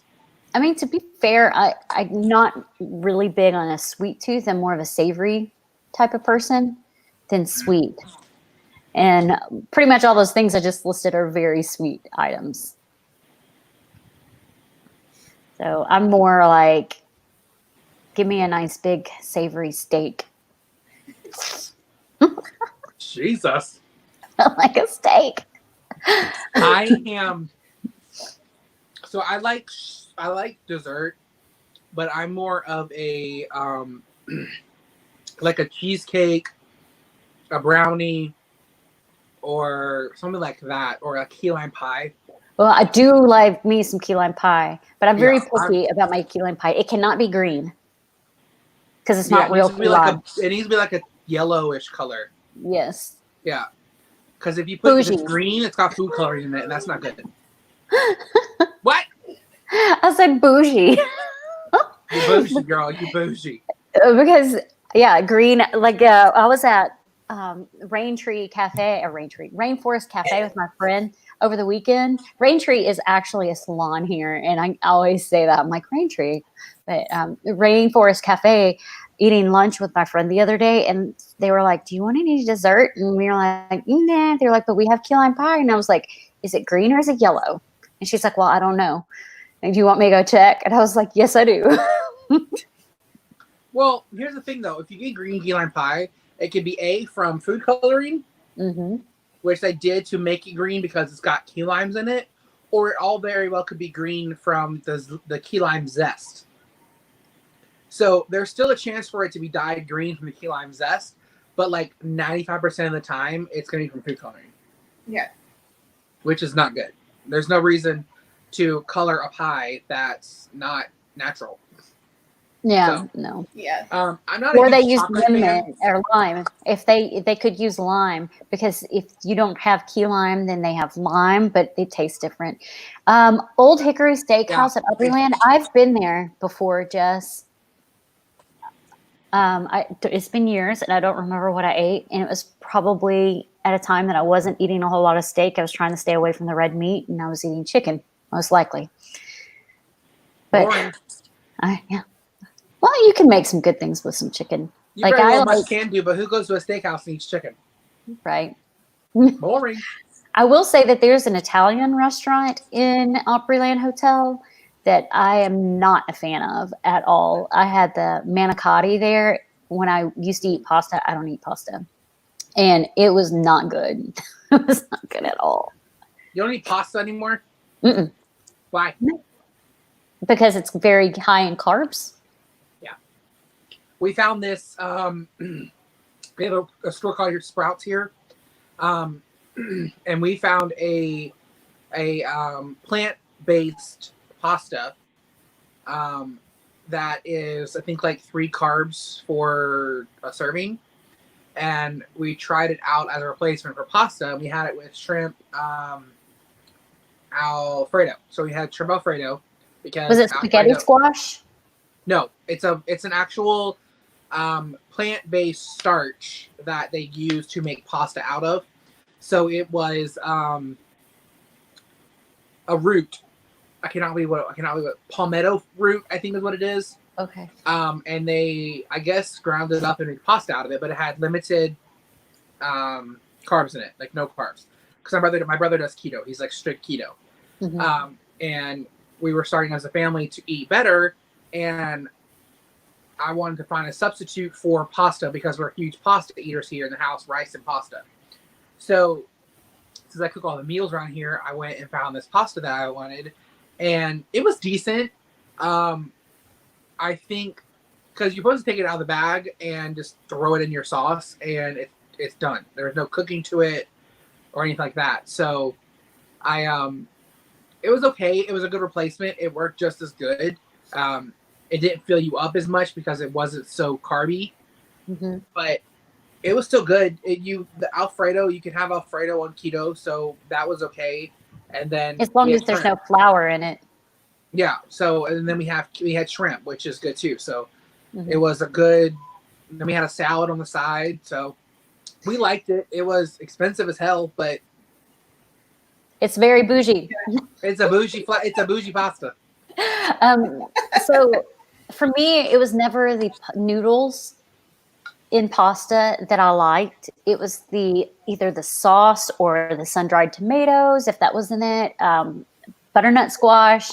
It was everything else in the pasta that I liked. So if I can make it without the pasta, I'm fine. So a good thing is I order cauliflower pizza sometimes. Yeah. And then I'll make my own little rendition of pizza. We'll have tacos here, and I won't eat the corn shell because the corn shell is it's a starch. So I'll just get a bowl of ground beef, put some sour cream in there, put some taco sauce in there, put some cheese in there. Just eat it like a Fritos chili pie, but without the Fritos. Are you strict no carbs or are you light carbs? I used to be strict no carbs, and now it's light because I'm not in the losing weight process right now. For now, I still have about 30 pounds I want to lose, but I just don't have I don't have the drive to lose it right now. I mean, I'm working from home, and I work out every day. I mean, I either go jog or I ride my bike, or today was not a outside active day because it was rainy, so I did leg lifts. But it's just like a maintaining for right now. At some point, I will lose the other 30 pounds that I want to lose. But yeah, so I still eat stuff. I buy like keto bars from Perfect Keto, and they're really good. I actually made a dessert the other day, and it's a lemon blueberry cheesecake. So it's cream cheese, lemon, and a couple of blueberries on top, and they're in the freezer. They're 0.75 carbs per one. So there's not even one carb in one of those. Nice. The reason I asked though is because they have low carb, like very minimal carb flour tortillas. Oh yeah, I have some. It's Mission. The name of the brand is Mission. Yeah. And I was thinking if you had tacos, you could have those as your taco instead of having just to eat the thing. But when you put ground beef or chicken, shredded chicken or whatever with all of the toppings, and you have like a Moe's style kind of thing or like a Chipotle style, yeah, it's so good. Like you don't even miss the tortillas. You don't miss the corn. You don't miss any of it. No. And you can go to all those places. Since you're keto, you need to research. There's this subscription box that it's a snack subscription box, but it's all keto pack or keto crate. Something. It's something like that. But yeah, I get keto crate. There's one of them that's running 25% off right now off your first box. And I was like, someone needs to do it because I don't want to do it because I'm not going to enjoy it. I'll do the unboxing. I'll record an unboxing and post it because my keto crate should be here probably in a week. I just got Snack Crate. I got my first Snack Crate box the other day and opened that and recorded a video for it. And everything was good. I got a Caribbean, like Hawaiian/Caribbean box. Everything was really good, but I unsubscribed already. It took them a month and a half to get almost 2 months to get my box. Did they not tell you when they were going to ship it to begin with? Well, here's the thing. So I bought it at the beginning of April, They told me that they were going to ship it out at the end of April. It was going to be like April 30th is when it was going to get shipped out. For a May box. Yeah. No, because it was just my first box. It wasn't a subscription box. It was just like Oh. the first box. I didn't want the box of the month. It was just like I got to pick a box. So I picked a regular box. They told me that it was supposed to be shipped out in April, the end of April. May 1st, I go look. The date of my ship out date had changed to the 12th of May. And I was like, okay, you didn't email me, you didn't send me a message or nothing, let me know that you changed the date. Cool. Okay. May 12th comes around. Nothing, no notification, no email, nothing saying that it's been shipped. I go back on there. It got changed again to like the 18th. And I'm like, okay, this is kind of weird. And it's already been a month now since I ordered it. And I was like, okay, my box should already be here. So I go to Facebook and I go under their page and I'm looking underneath one of their posts and they are getting chewed out. Everybody is chewing them out because their boxes are not getting shipped on time. People are getting charged for their second box before they get their first box. Yeah, I had a Harry Potter subscription box that did that. Well, they apparently were having an issue with customs. And because everything comes from different countries, they were not having an issue with customs. Whereas other subscription boxes were having no issues. So I was on the side of like, you know what, when the box gets here, it gets here. I'm just going to cancel my subscription before they have a chance to charge me again. And I don't get the box for like 7 months. So I got the box. Everything was fresh. Everything was nice. It was all delicious. There was one thing in there that was it was like a veggie straw, but it was ketchup flavored. Ooh, yum. Disgusting. Really? Disgusting. This sounds good. No. I had They were Cargo sent me some ketchup flavored chips from Canada and I devoured them. It tasted like I was squeezing ketchup in my mouth. Oh, but I like the taste of ketchup. Yeah, I know. I buy bougie keto ketchup. Of course you do. It's probably like $11 a bottle. I think it's 15. It's kind of high. How many ounces is this bottle? It better not be less than 10. I don't know. I can go check. Yeah, like Canada has the most interesting flavored chips ever. So I'm sorry. I took a bite of these ketchup chips and threw them away. No, not daddy. That video will be coming out next week, by the way, so go watch that. 13 ounces. That's a little bit of ketchup. It's in a glass bottle. Yep. Bougie. What's it called?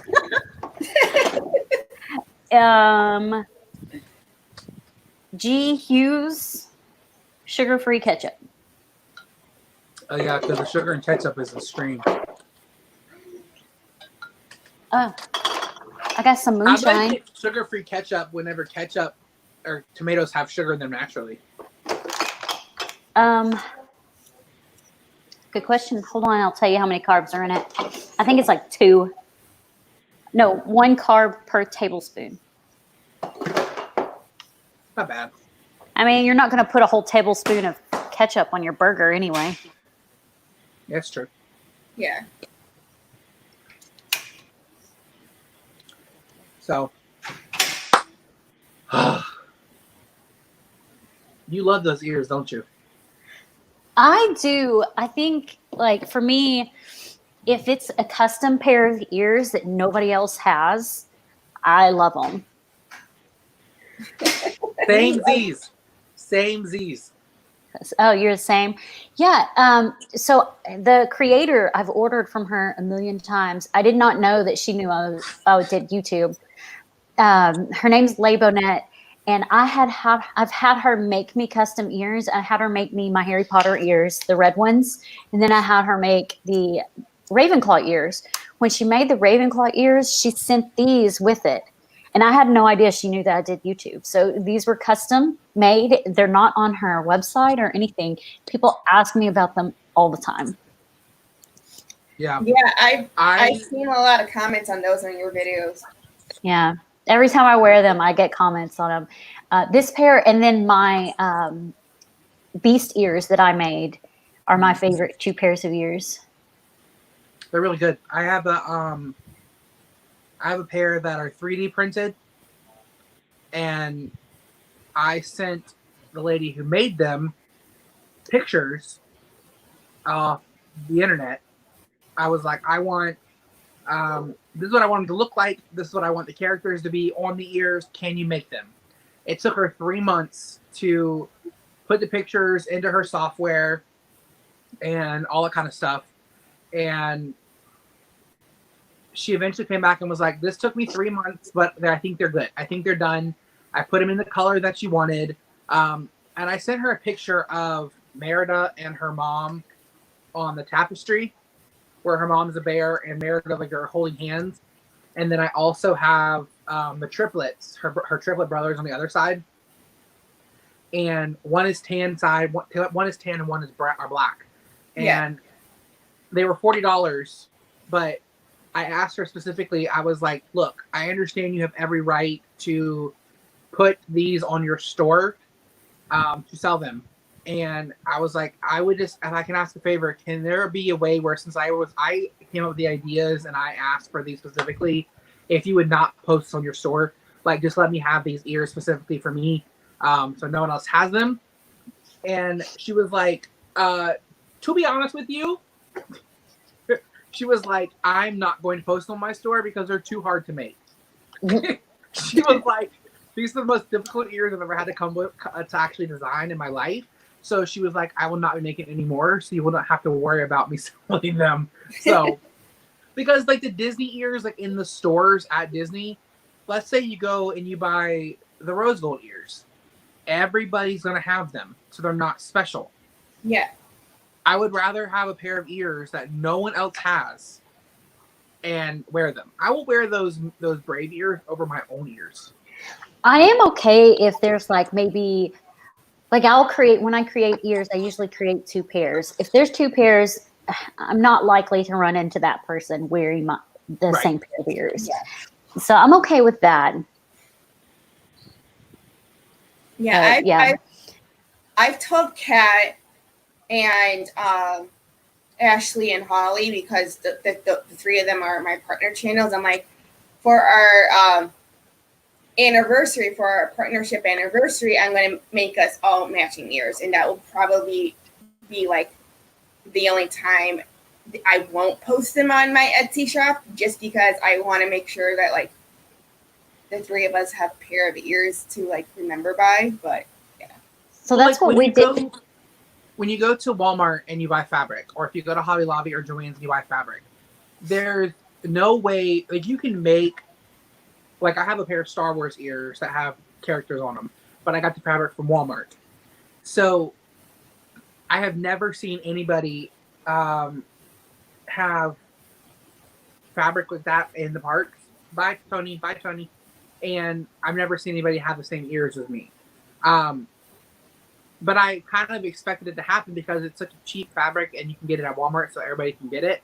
Yeah. And I saw someone in the parks a couple trips ago that had the same exact ears as me, and those ears went in the trash. I was like, I'm not wearing them again. Yeah. I don't like having the same ears as everybody else. I don't want to do it. I want to be original. I don't like having shirts that everybody else has. I'm okay with having the ears, but the likelihood of me wearing them is low. I wear ones that I know are unique, handmade. I have some Disney ears. I very rarely wear them. They're not comfortable. No, they're not. In fact, some of the ears that I've made are too heavy. Like my Beast ears, they are huge. They're very heavy. I can't wear them for very long. Yeah. I think the most comfortable pair that I have are probably the mini ears, like the mini ones. They have the little things on the side. I don't know if you've seen them. I have 2 pairs. I have a Halloween one and I have just a classic black and red one. Those. So these Those that I'm look like they're comfortable. they're It looks actually really very light. comfortable. They're very comfortable, and I like how lightweight they are. And Disney's getting better with the headband. I've been noticing Disney's getting better with the headband. Wait, those are Disney? Yeah, these Yeah. are Disney. These are Shop Disney. Oh, I thought you made those. No, I wish. You I mean, could. look, They're you they're can very inflatable. easily go They're to a like, craft store or to like a party store and Mhm. get those little floats and glue Yeah. those to your headband. Mhm. so Not hot glue though. Hot glue will melt it. Melt it. yeah. So the park ears, I've noticed they're getting more comfortable with the headbands because they've added padding to them. Well, I've got a secret to make them comfortable. What? Wear them further back, Hold up. like these. Like I have them I don't further back. I don't like how Disney's headbands feel. They seem thin and they're very tight. You stretch them out like this on something like, or you add a velvet trim to the inside. I learned that in a Facebook group that I was a part of, and Were those ears $30? Yep, they're their standard park dollar amount. Those, no, not insulting your ears, not insulting you at all. But those do not appear to me $30 to me. Yeah, they don't really. I mean, they don't even have a bow. Well, not all ears have a bow. Yes, I understand that, Miss Bougie, ma'am. Yeah. I can see why they didn't add a bow, just because they're inner tube ears, and so. I mean, I understand it, but You like, could wear those in the water park. Yeah. That's true. Maybe that's why they did it. They might Yeah. fall off, Yeah. but you can wear them. Yeah. My most uncomfortable pair of ears that I have, I got in a swap, and they feel really heavy on my head, and I don't wear them. The design is cute, but they're just so heavy, and the headband part hurts the sides of my head. Bless you. So my dog just sneezed. So for the ears that are heavy on my head, I usually, if I don't have any right here with me to switch them out, but I switch out ears throughout live streams normally. Yeah. I have like 4 pairs that are in the kitchen from the ones that I don't have them in here because the dog will eat anything on the table. But for the ones that are like super, super heavy, I usually just wear them for any kind of video I'm doing that's really short. Like if I know that my video is going to be under 10 minutes, I'll probably wear one of those. I do try to rotate my ears out for different videos. It doesn't always happen because I always stick to my favorite ones, but I try my best to rotate them because I've got so many. I was wearing ears a lot at the parks, but I don't bring a backpack with me because it lets me skip back check, and I don't have a lot of stuff because I video on my phone, and my tripod can fit in my pocket with my phone, so I don't really need a backpack. And the ears just get in the way. They started whenever you have to like go on the ride, you take them off. When you eat, take them off, and they just start to get to the point where I like ears that you don't feel, like you don't realize they're on your head, and you can wear them all day long. And then, I mean, I've had a pair of ears on my head one time where I went to go grab something and I smacked them off and I forgot I had them on my head. But they just kind of get in the way every once in a while, so I've kind of stopped wearing them, and they kind of make my head hot. So I don't really wear ears as much anymore. I don't really buy ears or make ears anymore, but I still have like 20 pairs, which is probably 20 pairs too many. But I always have too many pairs. My the Pooh ears again. I don't even know how many I have, but yeah. No, I have haven't like counted mine. 400. I have my very first pair of ears that I ever purchased are in a frame on the wall. Aww. I know, that's so sweet. They're Jack Skellington so Halloween ears. It's like It's like your first dollar ever made on by your store. Sort of. But yeah, they're Disney licensed ears. I think I have maybe 4 pairs of Disney licensed ears. I've got the rose gold. I've got the sparkly animal print. I've got this fuzzy animal print. The aqua Arendelle ones that I got those in a swap. And then Those are pretty. those what? Those are pretty. Yeah, they are. They really are. pretty. The And blue, then, the blue in that color is really pretty.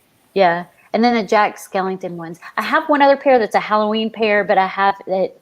I got it from a gift from a company that does those boxes, like a Bippity Boppity box, but it wasn't a Bippity Boppity. It was gifts from Mickey. I did a review for her. She sent me a box of stuff, and I did a review for her, and those were one of the ears that came in. And I set them to the side to give away to somebody at some point. So I have 6 pairs, but the one pair I've never worn. It still has the tags on it. So the blue ones, but I got those on swap, so I won't give those away. I've bought a ton of Disney ears, but I've never actually bought any in the park. They've all been from the Character Warehouse. Yeah. So I bought I think it was in like March of last year or something, but Disney went crazy with ears at the Character Warehouse, where they were bringing in like 7 or 8 different designs, and they were selling them for like $4.99 a piece, and some of them were like 99 cents, and these were ears that were still in the parks. Yeah, I don't know why they do that, but that's the best thing to do, especially if you've got swaps coming up. Oh yeah, for sure. I'm in a ear swap that's coming up, and someone was like, yeah, it's a crafting swap. So like we were supposed to make the ears. Mm-hmm. And one of the people in the group was like, yeah, I have my ears coming. They should be here in a couple days, and then I'll get them shipped out. I was like, that's not how this works. Well, I've done the crafting swap ones too. I do a lot of those actually. And sometimes they, like your preferences, the person isn't able to make that. So they specialty order them from a shop, from like a Etsy shop. Get the fabric from Etsy. Hers aren't from Etsy? No, I don't know where they're from, but I'm saying if you can buy the fabric off Etsy, buy the fabric, get it shipped to you, and then make them. Oh, well, I had one of the people that did a swap with me. They just ordered. Actually, they ordered. I don't remember who they ordered from because I always try to remember who they ordered from. They ordered from somewhere and sent me a pair that was made by an Etsy shop because they couldn't figure out how to make what my preferences were. But I usually try to give like mini preferences, so I don't know. Yeah. Yeah. I bought a bunch of. It was a Harry Potter pair. Trav was just saying that he bought some ears from the warehouse as well, and I bought the, what are they called? The mirror ball. Is it mirror ball? The silver ears. I got the silver ears. I got the mint ears.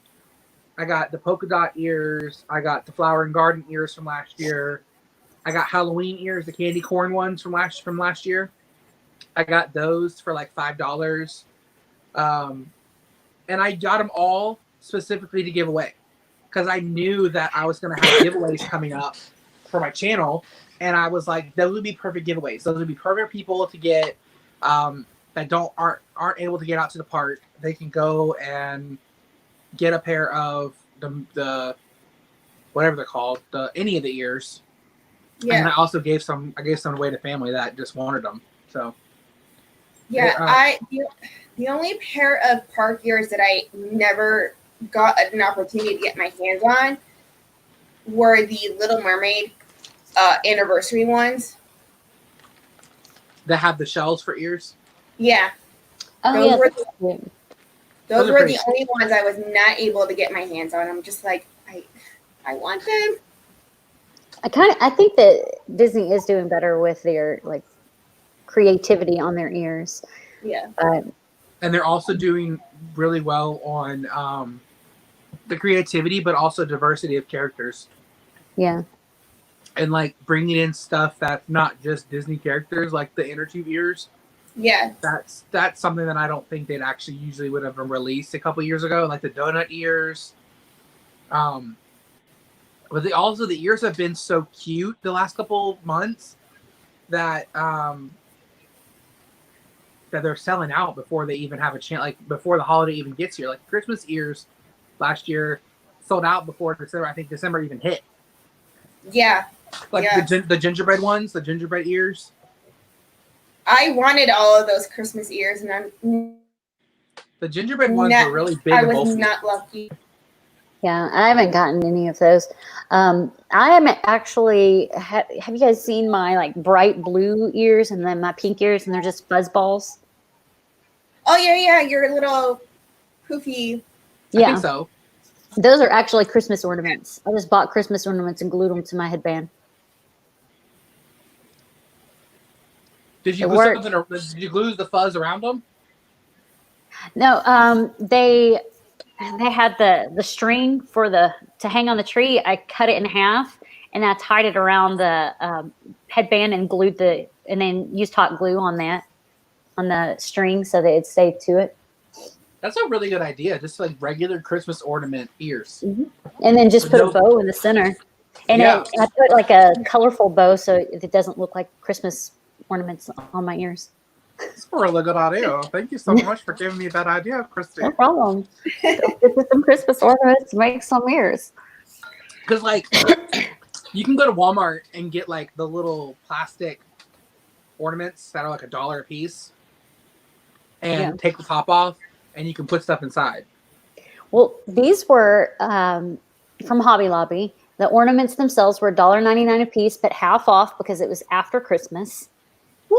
Always having for sale. So, I already had the headband. I already had the fabric for the bow. I already had the hot glue. So I literally paid $2 to make those ears. Christy, Jessica said she went to the shop you recommended and bought a pair of ears. Tell Labonette that I sent you. She might give you a discount for your next purchase. Too bad you didn't have a discount code. No, she gave me one once before, but I don't think it works anymore. Because I probably have at least 10 pairs of ears from them. You have 2 for me. Yes, I do. I have 2 or 3 from Roxana. Yeah. I got some Scooby-Doo ones from her. Oh, yeah. I opened my package yesterday. Oh, Packages. Because they all came from different places. I'm just gonna. I had a card, and then I had 5 or 4 boxes. I don't remember. 4. And then I opened one of 4 last. I did not open these in order. The funny thing is, it said open first on it too. I opened it last. I was like, I'm going to save this one for last because it's came directly from her, so it's probably got more than one item. Whereas all the other ones, well, not all the other ones, but 2 of the other ones had just one item. And I was like, I'm getting to it. I was like, oh, this one said 1 of 4. Oops. It's funny because it was a Bippity box, and it was my birthday Bippity box, and the shipping label said open first on it. I'm just like, oh, okay. And the funny thing is I remember you telling me that the box was going to have happy birthday on the inside, and I opened it up and I was like, did she send this to the right person? It says happy birthday. And I'm sitting there and I'm like, oh yeah, I remember. And I recorded all of that, and I was like, do I cut it out? Do I leave it in? Do I cut it out? Do I leave it in? Hey, Kat. Oh, this is a hot mess. Kat is here. Is Kat here? She's in the chat. Kat!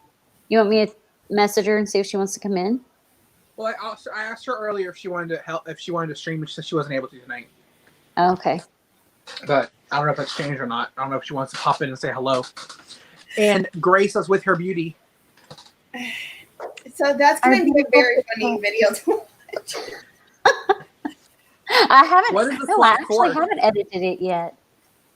It's I was recording for like 45 minutes straight. Yes, I think it was yesterday, whatever day it was, because I was opening that. I had like stacks of stuff sitting right here, your boxes, and then I had ordered some shirts for our next Disney trip. And I had a package from Christina from Playdates and Travels. And then I had some masks I had ordered, and they're all just sitting right here. So I spent like almost an hour filming. And by the end, my camera was just like went kaput. And I think I cut off somewhere. I don't know. Yeah, it's funny because I got my classics box back in February. So you're going to see me like long sleeve. Oh, my person, not for the classic swap, but for the Color of Friendship swap. You remember that one that started like back in October? My person got theirs like 3 weeks after we started that swap. I would just be like, I'm no. Oh, I'll send it back, and you can send it back whenever it's time. Because I'm. You don't want any boxes from me because I send them as soon as I can. I will say the classic swap though. My person, I sent them from the stores because I was like, I'm not going to have them come here and ship them there. And one of the stores is back ordered till September, so I just got a refund. And I mean, she still gets 4 items, and it was 3 to 5 items, so that's okay. Kat said that Bob stole all of her stuff for the Color Friendship. I hope the person opened her box because there's food in that, and it's probably bad by now. Ew. Because I spent that like back in October. The swap that you came up with, Christy, for the ears that we did, I think for Easter. Oh, the Easter swap? Yes. I have never been so frustrated in my whole life. When I tell you, and it wasn't, okay, we understand Corona was happening. Look, my ears got sent out like a week before the swap. You got my ears like a couple days before it happened. Mm-hmm. Because I was just being lazy and I didn't want to make ears. Because I hate making ears. Nothing regards to Corona. But the thing that made me so upset and made me so confused was that I don't know how many times the question got asked, what time and what date is this video supposed to go up? Right? It was in the description of the chat. It's like in the description of the chat. It got name. asked like 9 or 10 times in the chat. What time are we putting it up? What time are we going? It's Eastern Standard Time. Is this Pacific time? What is the time? What date are we putting it up? Where is everybody going to put it? Where are the links? Great. Everybody got all the information. Countless times. Roxanna, when I tell you this swap went up and people did not put up their videos. I was in that swap. So I There was a couple people that did not put their videos up, and I was just confused. They never did. They still didn't do it? Nope. How have they not put it up yet? They just not record? Oh. Wow. I don't know. Yeah, I had the exact same. So I'm hosting a swap that's supposed to happen in this summer, and it's an underrated Disney swap. So all of the underrated Disney movies and characters. I literally had someone asking me, so what is this swap again? Just scroll to the top. It's in the description of this chat. They're like, is it an ear swap? Is it a small shop swap? Is it a pin swap? I'm like, it's in the title of the chat, and it's also in the description of the chat. You're getting things that are from like underrated Disney characters, and it's just like people. Roxanna's getting mad. What I do is when I am participating in a swap or creating a swap, I have a spreadsheet. Roxanna can attest to this. Yes. And at the top of the spreadsheet, it has the date. And it has the time that's going to be posted. And then down below, it has a description of what the requirements are. And it has who's hosting it. If it's not me, it'll say Roxanne is hosting. And then down below, I put an X mark by all the names of the people participating. If there's a person on there that I'm not familiar with and hasn't participated in one of my swaps, I add that line and I put an X there. Once people are assigned, if I'm assigning them, I put each person that's been assigned in there. Once the person that's shipping says that they have shipped, I put an X by their name that they have shipped. Once the person that's got received has told me they received, I put an X by their name. If for some reason the person gives me the tracking number, I put that in my spreadsheet so I can track it for them, because the freaking people will ask, I haven't received mine. Can you track it? Can you do this? So I don't mind, but I do all that. If I'm participating in the swap, I have the X marks for all the people participating, and only mine has the person's name next to it, because I know who I'm sending to. And then I put a little synopsis of what their preferences are, so I don't have to scroll back through all the chat to find it.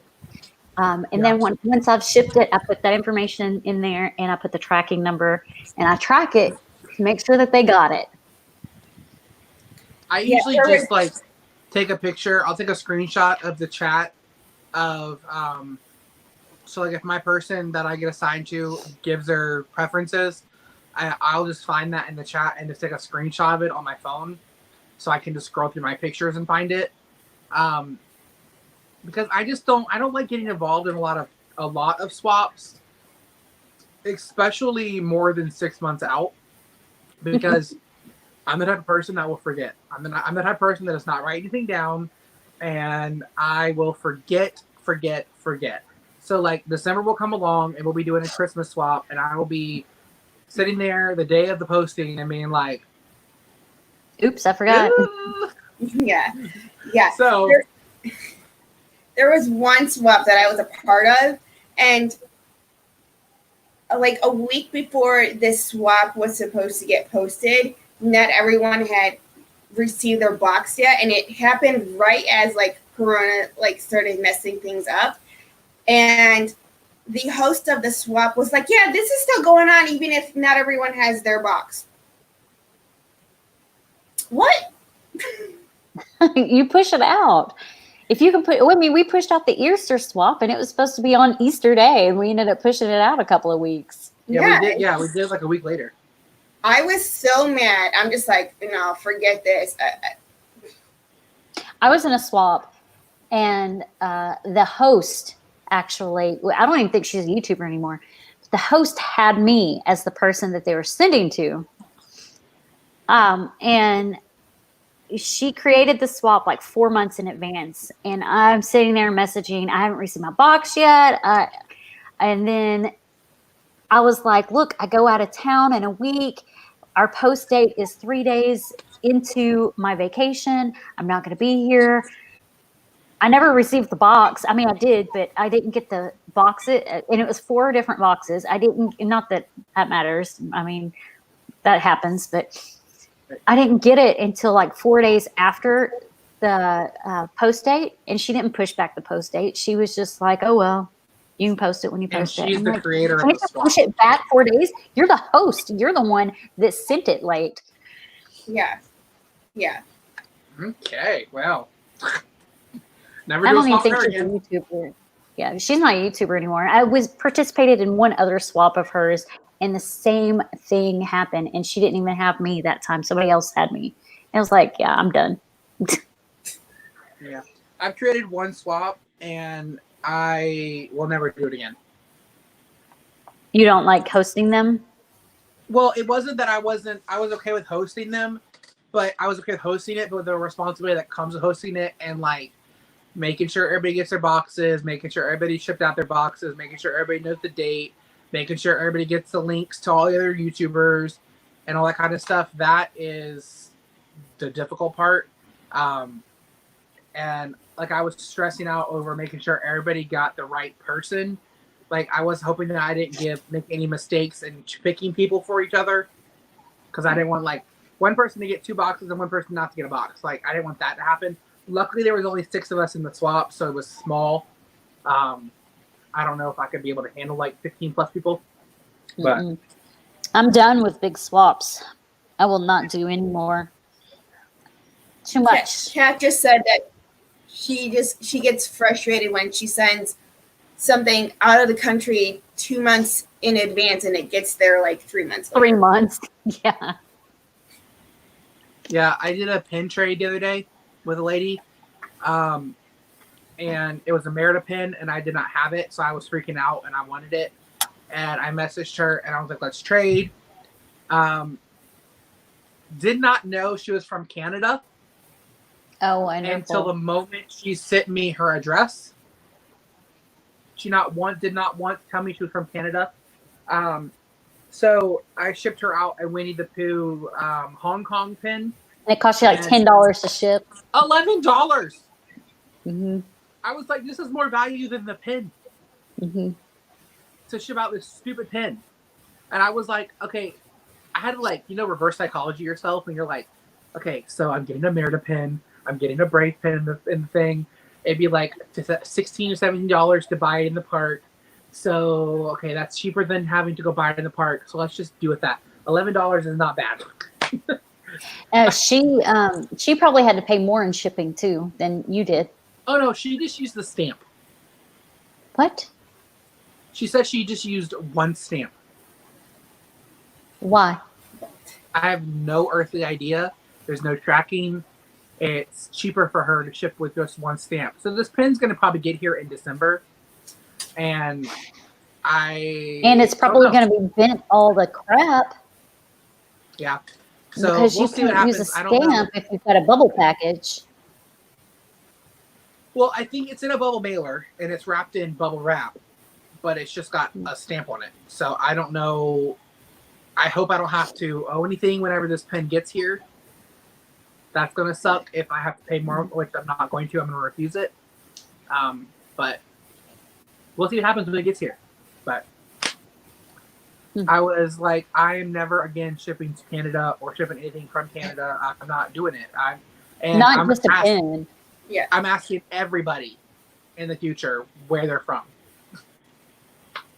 Because it was a shock. It was literally the last second. I literally put her, I was like, what's your address?